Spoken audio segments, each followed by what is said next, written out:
Saudara, seorang warga negara Indonesia asal Makassar, Sulawesi Selatan dikabarkan ditangkap Israel saat mengikuti misi kemanusiaan menuju Gaza. WNI yang ditangkap Israel bernama Andi Angga Prasadewa, berasal dari Makassar, Sulawesi Selatan. Ia menjadi salah satu dari beberapa orang yang ditangkap pasukan Israel di wilayah dekat Siprus, Mediterania Timur pada Senin 18 Mei 2026.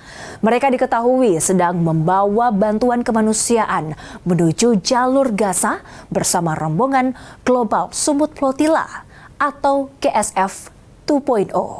Global Sumut Flotilla merupakan misi kemanusiaan untuk menyalurkan bantuan ke jalur Gaza yang masih mengalami blokade total Israel. Dalam insiden ini, setidaknya 10 kapal dilaporkan ditangkap, termasuk kapal Amanda Barbaros, Joseph, dan Blue Toys.